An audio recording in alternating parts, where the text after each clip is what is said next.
వందనాలు బ్రదర్. దేవుని మహాకృపను బట్టి దేవుడు మనలను ప్రేమించి తన రెక్కల నీడలో మనలను కాపాడి ఇలాగున ఆయన నామాన్ని మహిమపరిచే భాగ్యం, స్తుతించే భాగ్యం, ఘనపరిచే భాగ్యం ప్రభు ప్రసాదింపజేసినందుకు ప్రభుకు స్తోత్రం.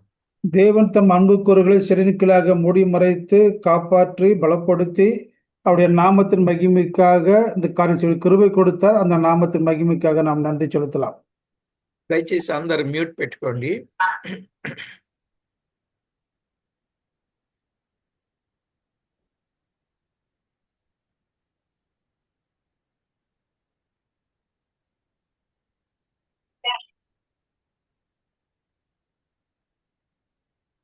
జీవము గల దేవుని వాక్యములో నుండి మనము కీర్తనల గ్రంథములో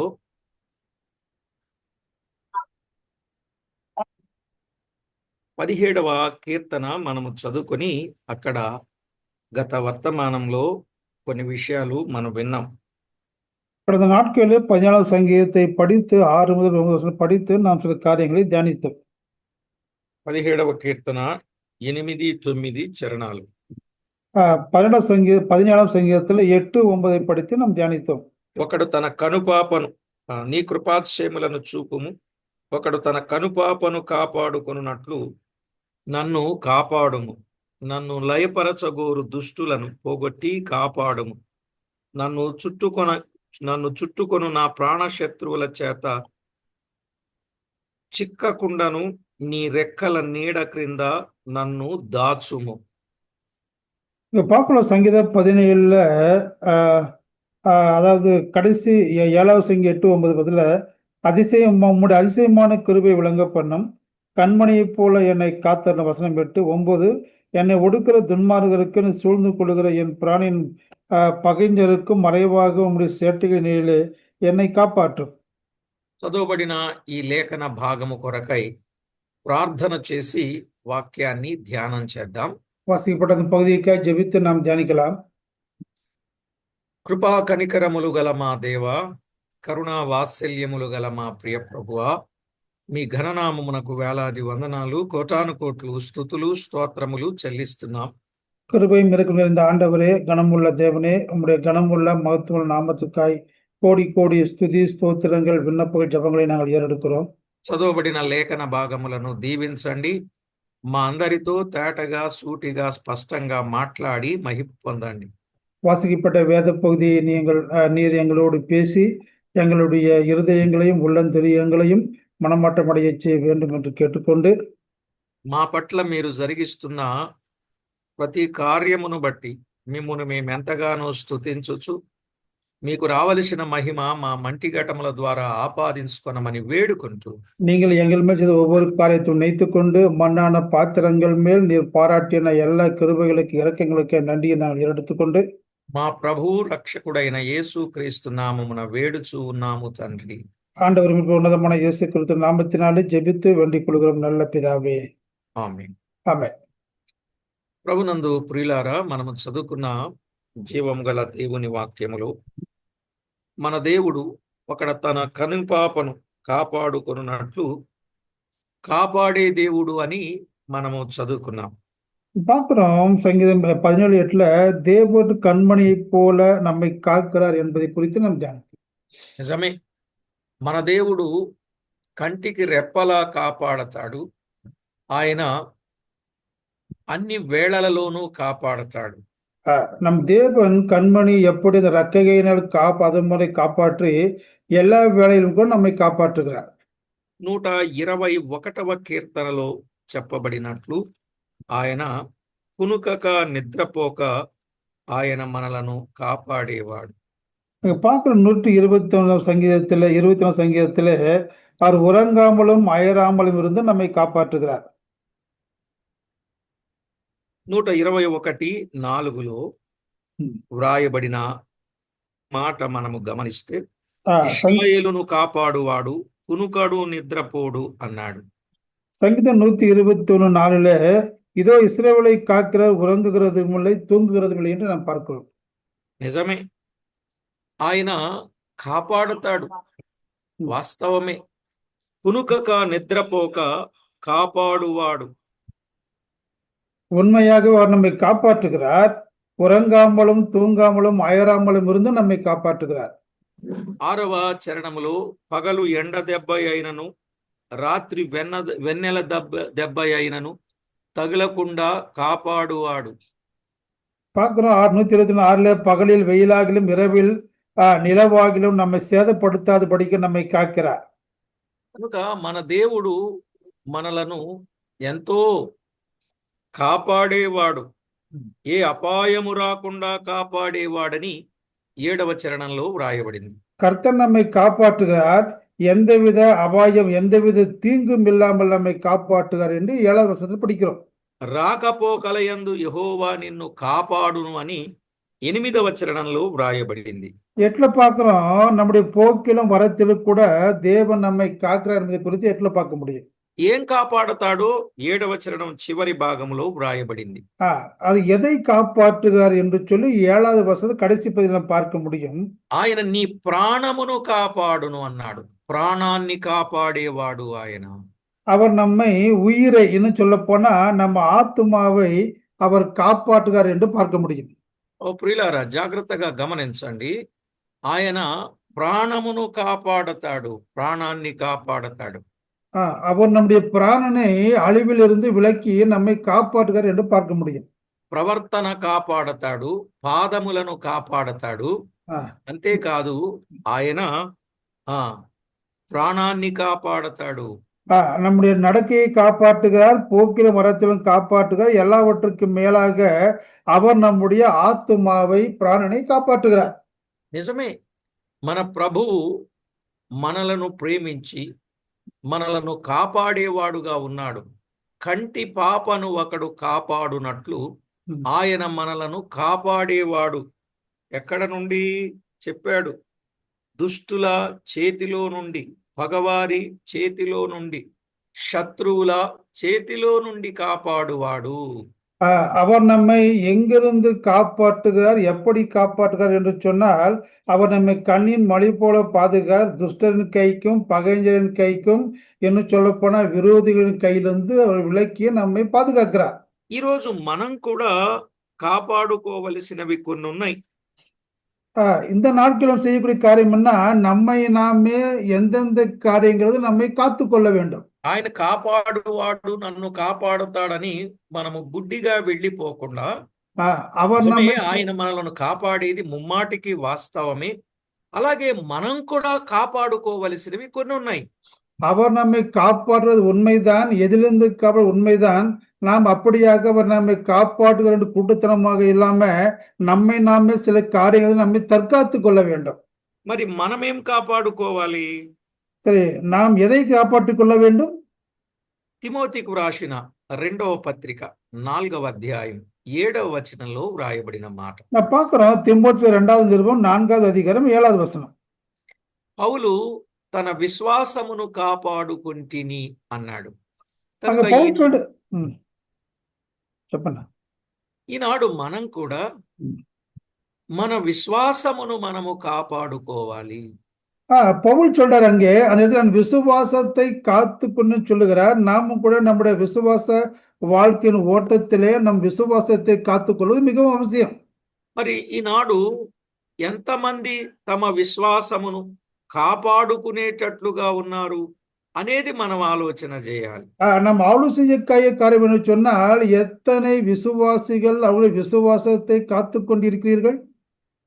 ఆరోగ్యం కాపాడుకుంటారు, ఆస్తిని కాపాడుకుంటారు, అంతస్తును కాపాడుకుంటారు, పేరు కాపాడుకుంటారు, పిల్లల్ని కాపాడుకుంటారు, భూములను కాపాడుకుంటారు, అందాన్ని కాపాడుకుంటారు, వస్తువులను కాపాడుకుంటారు, అన్ని కాపాడుకుంటారు, కానీ విశ్వాసాన్ని మాత్రం కాపాడుకోరు. இந்த நாட்களிலே விசுவாசிகள் ஆரோக்கியம், அந்தஸ்து, வீடு, மனைவி, பிள்ளைகள், பெயர், புகழ், பணம் எல்லாவற்றையும் காப்பாற்றிக் கொள்வது, ஆனால் விசுவாசத்தை மாத்திரம் காப்பாற்றிக் கொள்வதை விட்டுவிட்டார்கள்.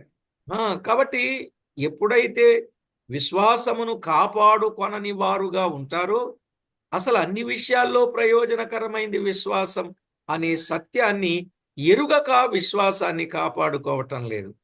எல்லாவற்றிலும் மேன்மையானது ఉన్నతமானது విశ్వాసం. ஆனால் విశ్వాసి இன்றைக்கு தற்காத்துக் கொள்வதை விட்டுவிட்டார்கள்.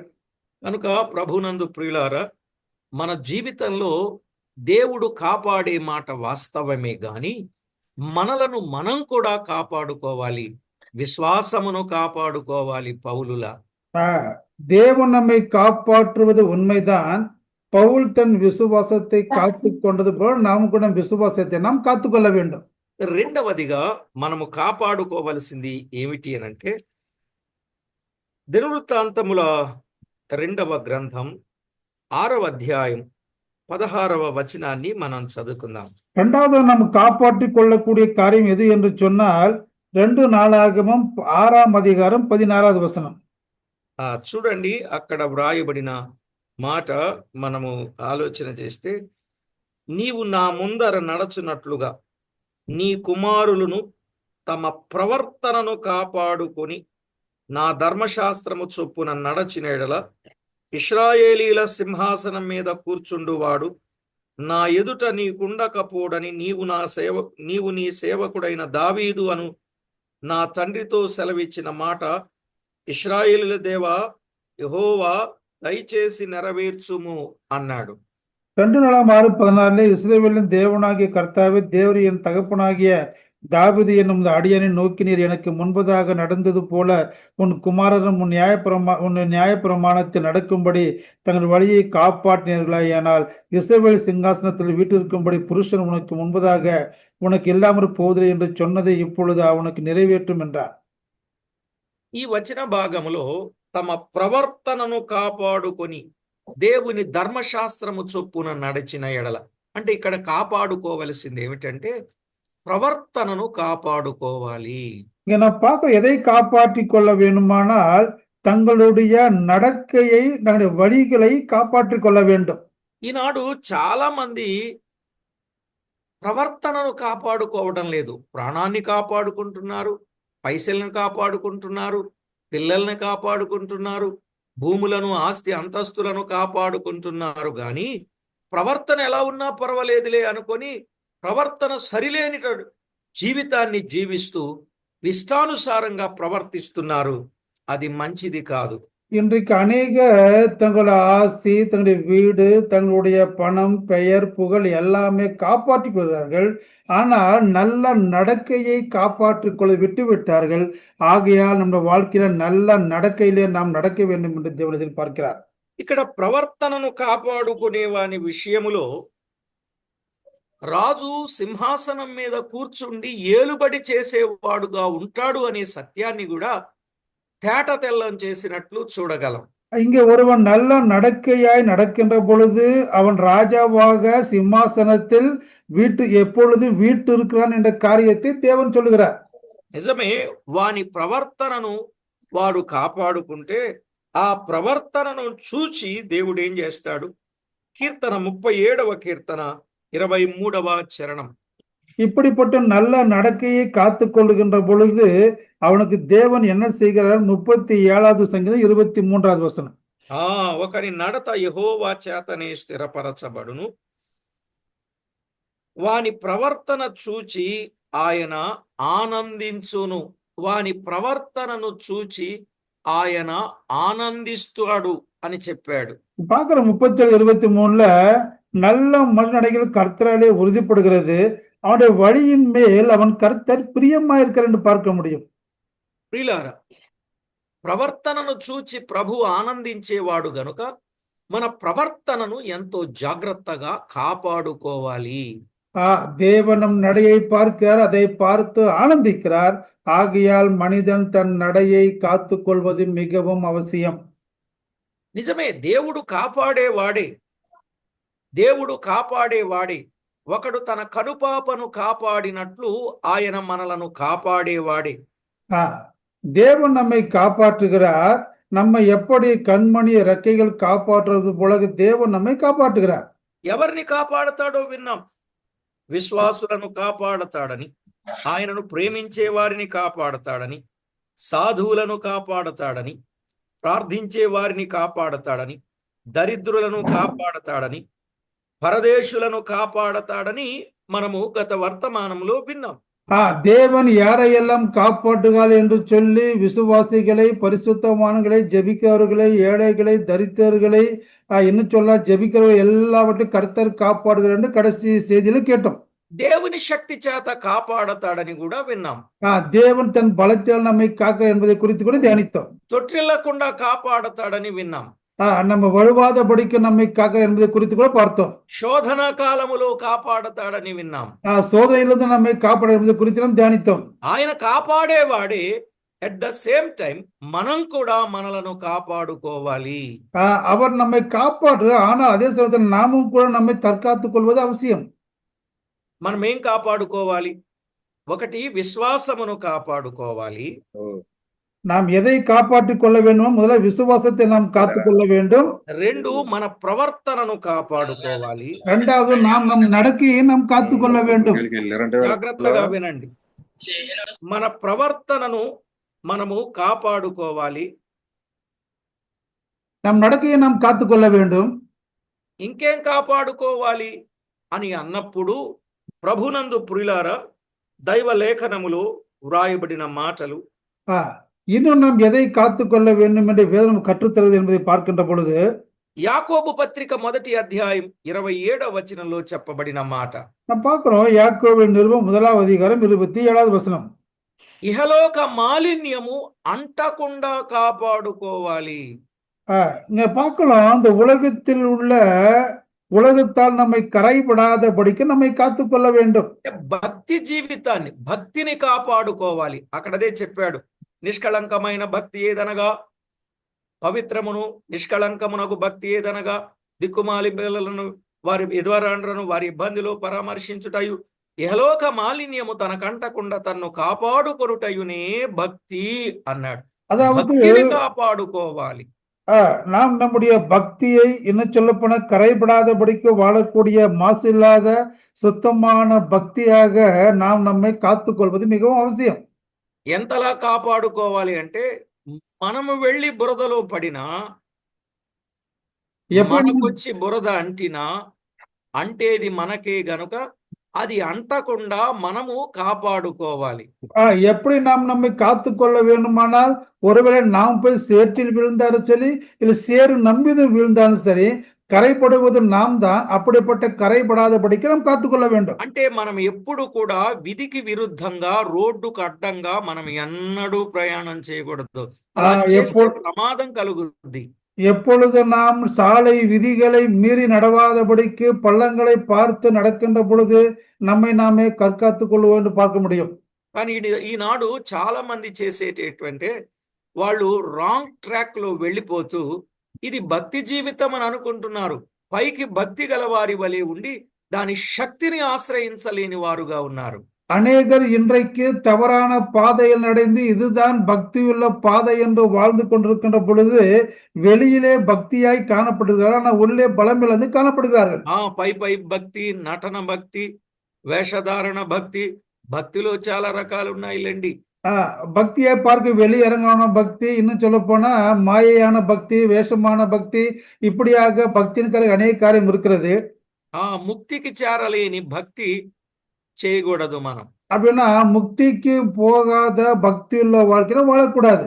కొందరు గుడ్డి భక్తి, కొంతమంది గురి లేని భక్తి, కొంతమంది పసలేని భక్తి, కొంతమంది అసలు ఆ భక్తి ఎందుకు చేస్తారో వాళ్ళకే అర్థం కాదు. అర్థం పర్థం లేని భక్తి. ఏథెన్సు వారితో పౌలు అన్నట్టు తెలియని భక్తి. அங்க பாக்குறோம், குருடான பக்தி, தவறான பக்தி, முக்திக்கு சேராத பக்தி, ஏதேனும் தட்டினது போல என்ன பண்ணுமா, அதாவது மகத்துவமான தேவனை அறியாத பக்தியை பார்க்கிறோம்.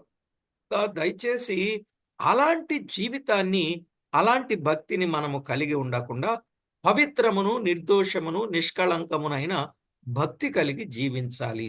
இப்படிப்பட்ட மேலான மாயான பக்தி இல்லாதபடிக்கு நம் பரிசுத்தமும் பிழையற்றதும் மாசில்லாத சுத்தமான பக்தியாக வாழ்வது அவசியம். ఆ భక్తిని మనము కాపాడుకోవాలి అనేది కూడా చెప్పాడు. ఎలా? ఇహలోక మాలిన్యం, ఈ లోకములో ఉన్నదంతా మాలిన్యమే. ఇది అంటకుండా మనలను మనము కాపాడుకోవాలి. இப்படிப்பட்ட மேன்மையான பக்தியுள்ள வாழ்க்கையிலே இந்த உலகத்திலிருந்து எந்த கரையும் அந்த வாழ்க்கையிலே கரைபடாதபடிக்கு நம்மை நாமே కాத்துకొల్வது అవశ్యం. కాబట్టి ప్రభునందు ప్రియులారా, జీవము గల దేవుని వాక్యములో వ్రాయబడినట్లు మన బ్రతుకులో ఒకటి విశ్వాసమును కాపాడుకోవాలి, రెండు ప్రవర్తనను కాపాడుకోవాలి, మూడవదిగా ఇహలోక మాలిన్యం అంటకుండా భక్తిని కాపాడుకోవాలి. நம்ம இதுவரை பார்த்த முதலாவது நம்முடைய வாழ்க்கையிலே விசுவாசத்தை காத்துக்கொள்ள வேண்டும், நலமான பரிசுத்த நடக்கையை நாம் காத்துக்கொள்ள வேண்டும், மூன்றாவது படிக்கு கரைபடாதபடிக்கு நம்முடைய பக்தியுள்ள வாழ்க்கையை நாம் காத்துக்கொள்ள வேண்டும்.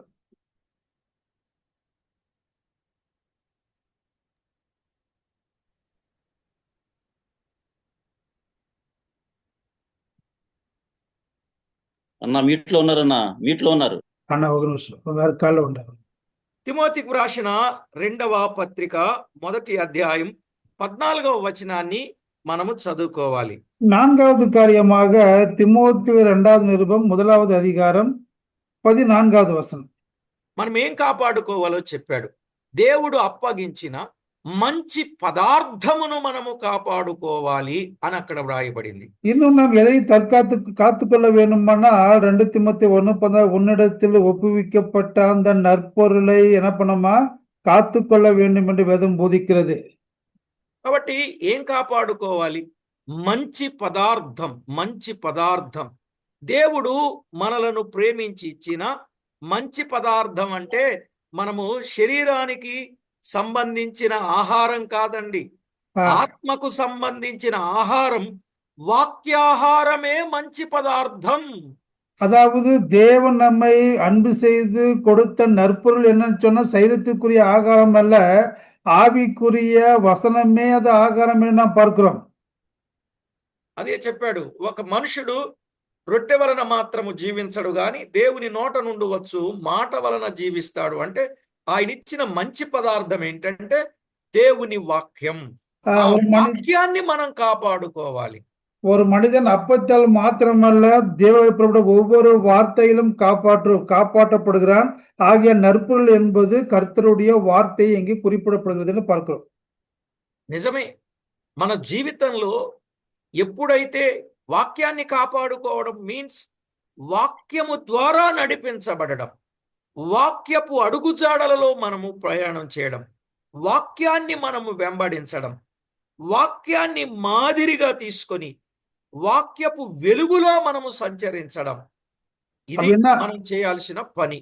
நாம் செய்ய வேண்டிய அடுத்த காரியம் என்று சொன்னா வசனமாக வெளிச்சத்திலே அதை தெரிந்து கொண்டு கடைபிடித்து பின்பற்றி அதன் வழிகளில் நடந்து இன்னும் சொல்ல போனா வெளிச்சத்தில் நடக்கப்படும்படியாக நமக்கு அந்த వసనం బోధిக்கிறது.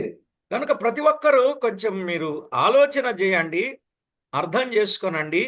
ప్రభువుకు మహిమకరమైనటువంటి జీవితాన్ని జీవించగలుగునట్లుగా మనము సిద్ధపడాలి. ఏం కాపాడుకోవాలో చెప్పాడు, మంచి పదార్థమును మనము కాపాడుకోవాలి.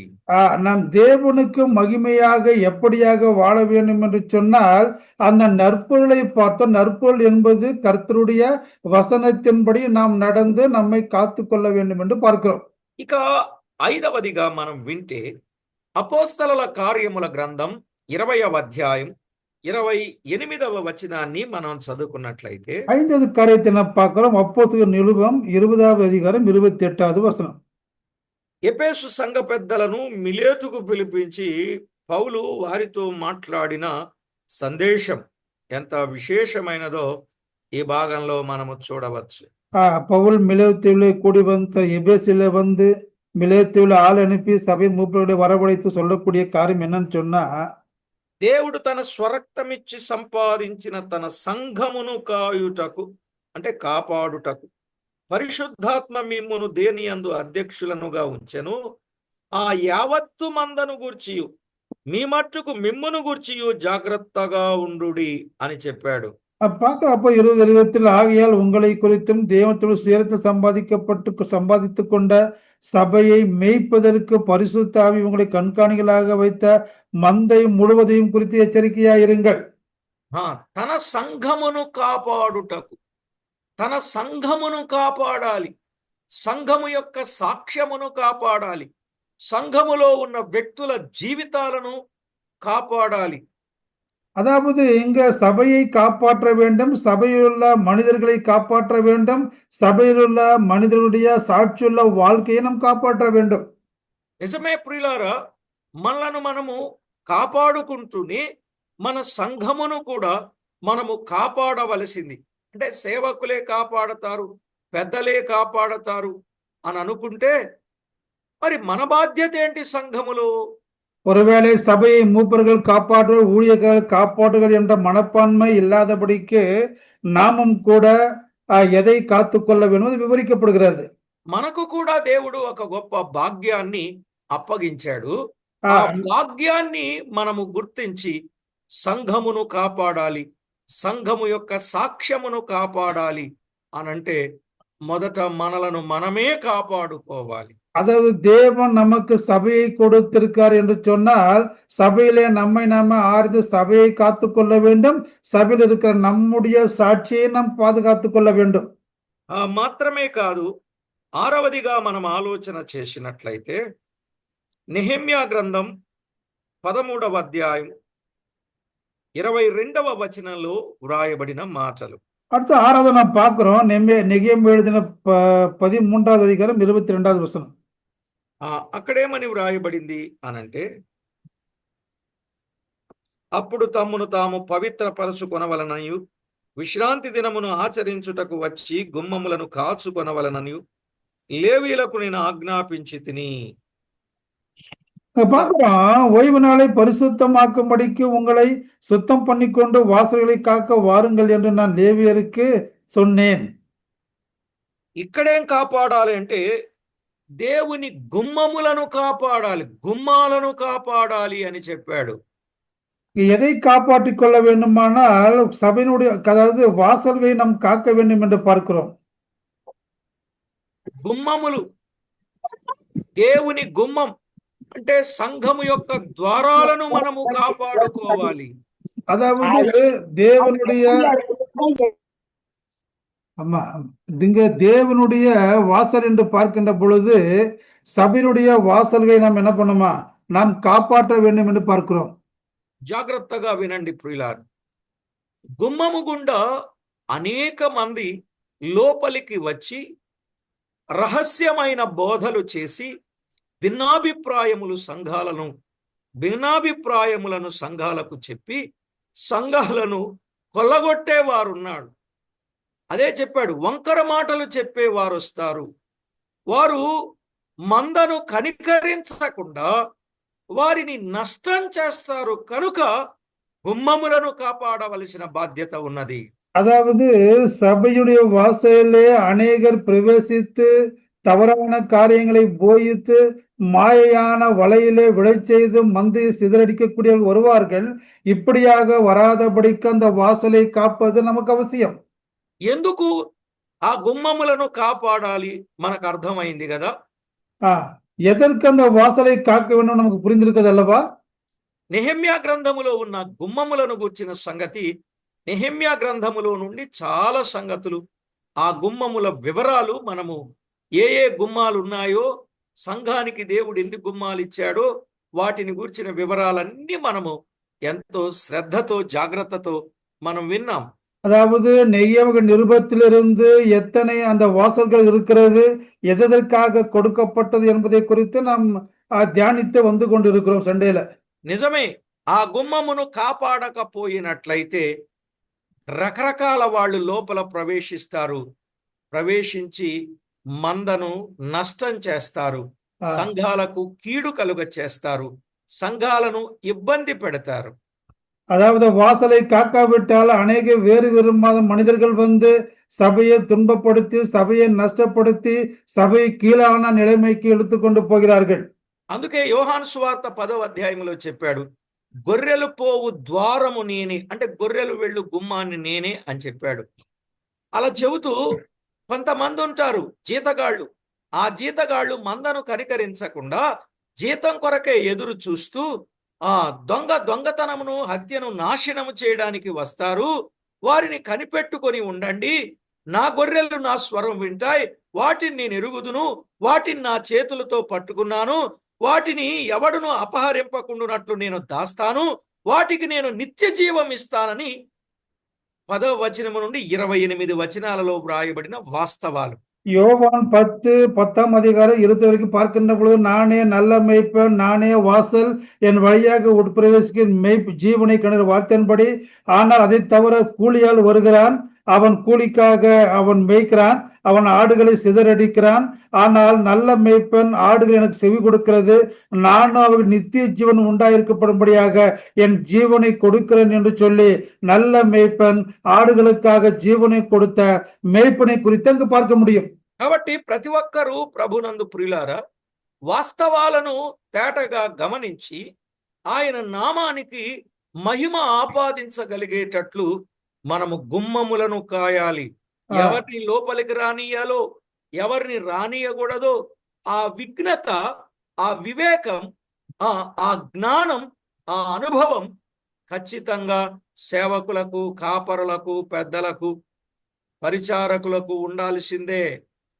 யாரெல்லாம் சபையில் வர வேண்டும், யாரெல்லாம் வரக்கூடாது, யாரெல்லாம் போதிக்க வேண்டும், போதிக்க கூடாது என்று சபையின் மூப்பர்கள், ஊழியக்காரர்கள், டீக்கன்களுக்கு விவேகம் வேண்டும். எப்படி என்று சொன்னால், அவர்களுக்கு விவேகம், ஞானம், அனுபவம் இப்படியோடு கூட யாரை அனுமதிக்க வேண்டுமா அவர்களை அழைத்து வந்து சபையில உபயோகப்படுத்த வேண்டும்.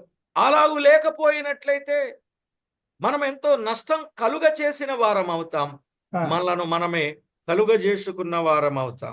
அப்படி இல்லை என்று சொன்னால் நம்மை நம் மூலமாக சபைக்கு நஷ்டம், நம்மை நாமே நஷ்டப்படுத்திக் கொள்ளக்கூடிய காரியம் சபையில் ஏற்படுகிறது என்று பார்க்கிறோம். ప్రియులారా, అన్నింటికంటే ముఖ్యంగా సామెతల గ్రంథం 4:23 ప్రకారంగా హృదయమును కాపాడుకోవాలి. எல்லாவற்றுக்கும் மேலாக நீதிமொழிகள் 4:23 பார்க்கிறோம், அவன் தன் எல்லா கவனத்தின் இருதயத்தை நாம் காத்துக்கொள்ள வேண்டும். హృదయాన్ని కాపాడుకోవాలి. அங்க பார்க்கிறோம் 4:20 இருதயத்தை நாம் காப்பாற்றிக் கொள்ள வேண்டும். 2 విశ్వాసమును కాపాడుకోవాలి. அடுத்தது பார்த்தோம் விசுவாசத்தை நாம் காத்துக்கொள்ள வேண்டும். 3 ప్రవర్తనను కాపాడుకోవాలి. 3வது நடக்கையை நாம் காத்துக்கொள்ள வேண்டும். 4 భక్తిని కాపాడుకోవాలి. 4வது நம்முடைய தெய்வ பக்தியை நாம் காத்துக்கொள்ள வேண்டும். 5 మంచి పదార్థమును కాపాడుకోవాలి. 5வது நட்பொருளாகிய வசனத்தை நாம் காத்துக்கொள்ள வேண்டும். 6 సంఘమును కాపాడాలి. 6வது நாம் பார்க்கிற சபையை நாம் காத்துக்கொள்ள வேண்டும். 7 గుమ్మములను కాపాడాలి. 7வது பார்க்கிறோம் நம்முடைய வாசல்களை நாம் காத்துக்கொள்ள வேண்டும். తప్పనిసరిగా காப்பாடாலி, காப்பாடாலி, காப்பாடாலி. தவறாமல் இந்த காரியங்களை குறித்து நாம் எச்சரிக்கையாக இருந்து நாம் காத்துக்கொள்ள வேண்டும், காத்துக்கொள்ள வேண்டும். మనము కాపాడలేని స్థితిలో మనం ఉండకూడదు. நம்மை நாமே காப்பாற்றக்கூடிய அந்த நிலைமையில் நாம் நம்ம இல்லாத இருக்கக்கூடாது. మనము కాపాడుకునే వాటిని మనము కాపాడితే ఆయన కాపాడే వారిని, కాపాడవలసిన వాటిని ఆయన కాపాడతాడు. நம்மை நாமே தற்காத்துக் கொள்ளுகின்ற பொழுது அவரும் கூட எதை காப்பாற்ற வேண்டுமோ அவர் நம்மை காப்பாற்றுகிறார். చూసారా, ఒక్క మాటలో ఎంత గొప్ప సత్యం ఉన్నదో మనకు అర్థమవుతుంది. பார்க்கிறோம், ஒரே ஒரு வார்த்தையிலே, காப்பாற்றிக்கொள்ள வார்த்தையிலே எவ்வளவு பெரிய சத்தியம் அடங்கி இருக்கிறது. ప్రతి ఒక్కరు కూడా తనను తాను కాపాడుకోవాలి. 2 దేవుడు అప్పగించిన వాటిని కాపాడాలి. 3వదిగా ఆయన సంఘమును కాపాడాలి. முதலாவது ஒரு மனிதன் தன்னைத்தானே காப்பாற்றிக் கொள்ள வேண்டும். 2வது தேவன் கொடுத்ததை காத்துக்கொள்ள வேண்டும். 3வது தேவனுடைய சபையை நாம் காத்துக்கொள்ள வேண்டும். సమయమైంది. ఈ మూడింటిని తనను కాపాడుకోవాలి. முதலாவது దేవుడు అప్పగించిన వాటిని కాపాడాలి. 3 దేవుని సంఘమును కాపాడాలి. முதலாவது ஒரு மனிதன் தன்னை காப்பாற்றிக் கொள்ள வேண்டும். 2வது தேவன் கொடுத்ததை காப்பாற்றிக் கொள்ள வேண்டும். 3வது பார்க்கிறோம் దేవుడి సభயை நாம் కాத்துக்கொள்ள வேண்டும். అలాగున మనము కాపాడుకుందాం. మన ప్రభువు మనల్ని ఎలా కాపాడేవాడు? తన కంటి పాపను కాపాడునట్లు దేవుడు మనలను కాపాడేవాడు. దుష్టుల చేతి నుండి, పగవారి చేతిలో నుండి, శత్రువు చేతిలో నుండి, అపవాది చేతిలో నుండి, ఈ లోకములో నుండి కూడా ఆయన మనలను కాపాడేవాడు. தேவன் நம்மை கண்மணியை போல பாதுகாக்கிறார். அதாவது உலகத்திலிருந்து, சாத்தானிலிருந்து, என்ன சொல்ல போனா பொல்லாத உலகத்திலிருந்து, இச்சைகளிலிருந்து, எல்லாவற்றிலிருந்து நம்மை தேவன் காப்பாற்றுகிறார். ఒక మాటలో చెప్పి ముగిస్తా. తన్ను కాపాడుకునే వారిని అందరినీ తాను కాపాడుతాడు. ஒன்னு சொல்ல போனா ஒரே வார்த்தையில எவன் தன்னை காத்து கொள்கிறானோ அவன் தேவன் அவனை காப்பாற்றுகிறார். ప్రార్థన చేసుకుందాం. ஜெபம் செய். మహాగణుడవైన మా దేవ, మీ ఘననామానికి వందనాలు, స్తోత్రాలు చెల్లిస్తాం. மகா கனமுள்ள தேவனே கனமுள்ள நாமத்திற்கு மகிமையும் ஸ்தோத்திரத்தை நாங்கள் செலுத்துகிறோம். మా ప్రభువా, మీరు మా పట్ల ఎలాంటి ఆలోచన కలిగి ఉన్నారో మాకు అర్థమైంది. நீர் தேவனாக இருந்து எங்கள் வாழ்க்கையில எப்படிப்பட்ட ஆலோசனை வைத்திருக்கிறீர் என்பதை நாங்கள் புரிந்து கொண்டோம். కీర్తనల గ్రంథములో నుండి ఎన్నో ఆధ్యాత్మిక విషయాలు మాకు ఇప్పటికి నేర్పించారు, నేర్పుచూ వస్తున్నారు. భవిష్యత్తులో మీరు ఆకాలస్యమైతే మాకు ఎన్నో నేర్పుతారు. சங்கீதம் విశ్వాసంతో ముందుకు సాగుతున్నాం. இதை நீங்கள் கற்றுக் கொடுத்தீர், கற்றுக் கொடுத்து கொண்டு வருகிறீர், இன்னும் வருகிற நாட்களில் கற்றுக் கொடுக்க போகிறீர். அப்படிப்பட்ட மகத்துவமுள்ள ஆலோசனைகளுக்கு நாங்கள் உமக்கு நன்றி செலுத்துகிறோம். ప్రతి విషయంలో మమ్మను మేము మీ చేతులకు అప్పగించుకుంటూ ஒவ்வொரு మమ్మల్ని కాపాడేవాడవు, కునుకక నిద్రపోక కాపాడేవాడవని నమ్మి స్తుతిస్తున్నాం. ஒவ்வொரு காரியத்தை நீர் எங்களை காப்பாற்றுகிறீர், இஸ்ரவேலுக்கு உரங்களும் பயமுள்ள என்னை காப்பாற்றுகிறீர் என்று சொல்லி நாங்கள் உம்மை நம்பி நாங்கள் துதித்து ஸ்தோத்தரித்து రాకపోకల యందు కాపాడేవాడవని స్తోత్రము చెల్లిస్తున్నాం. போக்கில வரத்திலே எம்மை காப்பாற்றுகிறீர் நாங்கள் உம்மை துதிக்கிறோம். ఏ అపాయము రాకుండా కాపాడేవాడవని మీకు స్తోత్రము చెల్లిస్తున్నాం. எந்த அபாயம் வராதபடிக்கு எங்களை காப்பாற்றுகிறீர் என்பதற்காக நாங்கள் உம்மை పగలు ஸ்தோத்திரம். ఎండ దెబ్బ, రాత్రి వెన్నెల దెబ్బ అయినను తగులకుండా మమ్మను కాపాడేవాడవు గనుక మీకు స్తోత్రము చెల్లిస్తున్నాం. பகலில் வெயிலாக இரவு நிலவாகிலும் எங்களை சேதப்படுத்தாதபடி காத்துக் கொண்டதற்கே நாங்கள் உம்மை ஸ்தோத்தரிக்கிறோம். మా ప్రాణమును కాపాడేవాడవైనందుకు కృతజ్ఞతలు చెల్లిస్తున్నాం. நீர் எங்களை ஆத்மாவை காப்பாற்றுவதற்கான நன்றியிருந்த இருதயத்தோடு நாங்கள் உம்மை ஸ்துதிக்கிறோம். ఈ విషయంలో మీ గొప్ప కాపుదల మీరు మాకిచ్చి నడిపించుచు ఉన్నందుకు స్తోత్రము చెల్లించుచు எல்லா விதத்திலும் நீர் எங்களை உன்னதமான காப்பாற்றுவதற்கு நன்றியிருந்த இருதயத்தோடு நாங்கள் உம்மை మా ஸ்தோத்தரித்துக் ప్రభువైన యేసు క్రీస్తు అమూల్యమైన నామమున స్తోత్రము చెల్లించి ప్రార్థించి వేడుచున్నాము తండ్రి. ஆண்டவரின் உன்னதமான இயேசு கிறிஸ்து நாமத்தினாலே ஜெபித்து வேண்டிக் கொள்கிறோம் நல்ல பிதாவே. ఆమేన్. ஆமென். Amen. Amen. ప్రభునందు ప్రియుల